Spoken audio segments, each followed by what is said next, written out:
ngasi nungdaram phongbasi phongsingdagi maruoiba paw khara khangatcharaga mayamda share tawjage ahanbada car accident mahairoi ani sire ahum soklei ngasi nungthil pung aniga minute nifu taba matamda Imphal East Hangang Police Station gi manung sana leiba Kangla Sangom Sang Isong Mayada I-20 car ama nasik pambida thumjinduna accident thokpadagi gari adura tonglakpa mahairoi ani sire ahum soklei thaudo aduda mahairoi ani adu Messi amadi Pioneer Academy da class 11 tamliba ngaktane Laikhidraba mahairoi ani adudi Pioneer Academy the class 11 tamliba texap thohen sei taragataro apokpa pisak ayang palimutum laikai amadi misi ki class 11 tamliba mahairoi Guru Mayum Busar masai taragani pan apokpa Santos ayang palidagine bakoi sing adudi Kongpal digi Nilson Sharma amadi Phizam Ronald Maite apokpa Ramanan Singa Soibam laikai ni accident thokliba angangba masugi I-20 car adugi registration number MN06LA 9467 gari asina Imphal tamna thorokpa matamda lambi gi mataida leiba pillar ama thomjinbadagi gari gi mamang thangba saruk yamna thina sokhi asokpa sing adu Porompat ki Jenims Hospital hauzik laikatnari miyoi anigi phibam luna leiri hainasu pauksiyesina makha tarakli atopa maruoiba paw amanamo nupi thilau yade haibigi mapa nongmaina suduna makok thugairamba bu yaningdaba phongdoktuna wakat mifam se thakhrei ngarang numidang pung 8:10 taba matamda Imphal East ki Sagolmang Police Station gi manung sanba Tiger Camp da sakhangdaba nongmai paiba lalhaubani haijaba miyoi kharana mapamna halaktuna leibi masa nupi bu nupa mayumda thilau yade haiduna nongmai batna suduna phurambadagi soklaba nupi mapa bu changjafam piruba miyoi amasu phurambadagi sokle hairi soklaba miyoi adu maming Nomaithem Sanajawa Saini Phugamathoi apokpa Jugeshwar kawi thaudo adugi matangda khunjasingna phongdorakpada Tiger Camp mamang laikai thaunaujam manitombagi masanupi ama loksang khongdagi ngangom santa koba miyoi amada mayum paluraga miyot minai kya satharakpadagi mapamda halaktuna leibini haukiba September 15 da masana masabu lalhaubani haijaba miyoi ani laklaga manitombada masanupi bu santagi mayumda thilaknaknaba akanba wafam hairam khiaidi masigi matungda ngarang numidang pung 8:10 tabada Nomaithem Sanajawbagi yumda nongmai asoba amadi masa paiba miyoi ani laklaga manitombabu thirakhi sakangdaba sing aduna Sanajawbagi makokta nongmaina subadagi makok kaikhi manitombada khubakna thaduna uphalaga phukhi matamduda laikai gi atoppa miyoi kharana Sanajawbagi yumda sanglakpadagi miyoi sing aduna nongmai round khara blank fire tawramlaga sien khibani hairi nongmai paibe sakhangdaba miyoi ani aduna satharamba thawong adubu yaningdaba phungdoktuna Tiger Camp Village Development Committee Social Development Club amadi Mera paibi lupna sinduna ngasi Tiger Camp Community Hall wakat mifam phamkre wakat mifam aduda saruk yakhiba singna thawdo aduda sienaba sing pharaga ain goiba sairak piyu haiba dabi tawki hainasu pauksi isna makha tarakli atopa paw amanamo COVID na naba miyoi ama amasu laikhidaba puna yankhai gi nithoi sukhrei COVID-19 na positive oibidagi Jenims Hospital layengbagi thabak chatharakiba nopa ngarang numidang athengbada laikhidraba miyoi asi tharaga haujuk phawbad Manipur COVID-19 na laikhidaba migi masing yankhai gi nithoi sukhrei laikhidraba miyoi asi gi maming Jamkhai Kuki sai humdraga mapan kawi Chuchampur district ki Toibungdagine miyoi asi COVID-19 positive oibidagi September 13 ki numidang pung 8:30 da Jenims te emit tawduna COVID ward 1 da layeng chatharakibane ngarang numidang pung 10:30 taba matamna laikhatnaba ngamdana laikhidabani mak tungan balena kayana hana naduna leiba miyoi amani hainasu pauksi isna makhatana phungdorakli atopa paw amanamo September 10 Manipur pumbada athingba thamle NRFM lakliba September 10 Manipur miyam gi mihut sinduna Manipur pumbada NRFM na athingba thamduna numit asibu singnari Manipur ningtamba mangkhibabu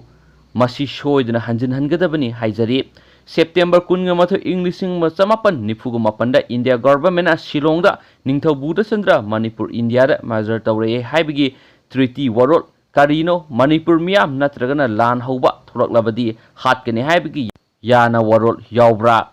agreement adu kanagi apambada sembano haibidi India mihut natragana Manipur gi mihut punna yanaduna semkhibra Shillong da major agreement laudringai Manipur karamna lai haiba India government pakhum pigadabane agreement treaty haibasi pamnadrabadi handoknabi yai satna handabada yai karigumba inakhiba yaunakhiba agreement amana sahi gi pankhai leitana satnagadabani haiba miyoibu khunaida mangda yaukhide tungdasu yorakloi Manipur gi misak ama sign lauraga haibadi khuyek lauraga namduna tawhalaga Manipur India da punchile haibasi aikhoi gi miyambu India na akanba singnaduna loi chanchin bani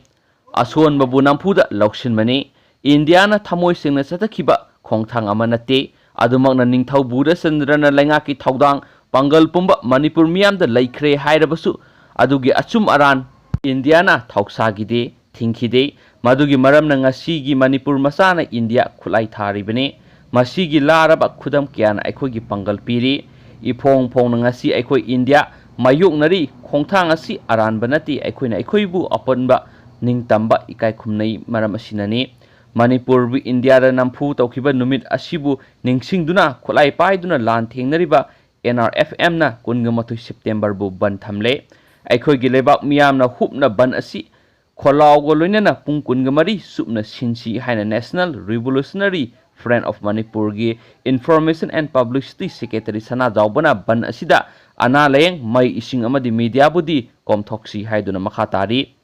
19 September asuk thamoi sokba numit asibu aikoina karigi singnaroi dabano loinana loisilakpada sarang naraba furup oirakhibada ngasigi mirolda mobile phone kupsin bakhibagum matam amada Manipur wi Hindu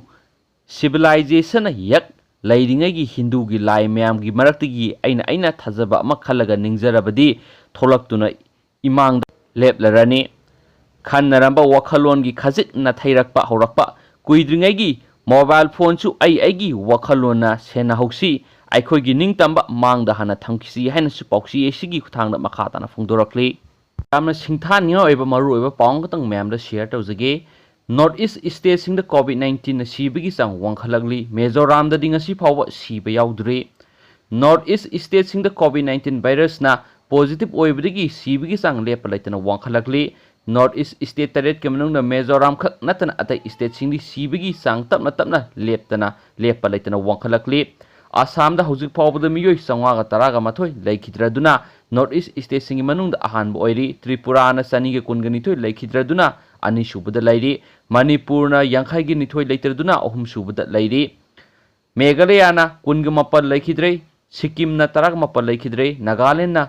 taraga manga Arunachal Pradesh na taraga humdoi laikhidre hainasu agency gi pauna hairi adumapu state sing asigi manung da yamna singtha ningai oiribadi Mizoram ni Mizoram da hujik phawat laina asina miyoi amata siba laitre hainasu pausi isna makhatari Loisilakpada Manipur yoeba COVID-19 update share tawramge ngasi pung 13 da oikiba positive masingsi ahanmada samaga 13 nupa humdraga manga amasum nupi 39 na general population dagi positive oikre amasum miyoi 34 amana Central Armed Police Force dagi positive oire hairi amasum ngasi BRDL Jenims ta test tawbada miyoi 39 positive oi khangakibani aduga BRDL Rims na 19 Jenims na 18 Rims RAT dana ani Kangpokpi dana ahum ukhul dana ama Tamenglong dagi ani Rajmedi City dagi ahum Thawal dagi 15 Bisnupur dagi ama Chuchampur dagi 9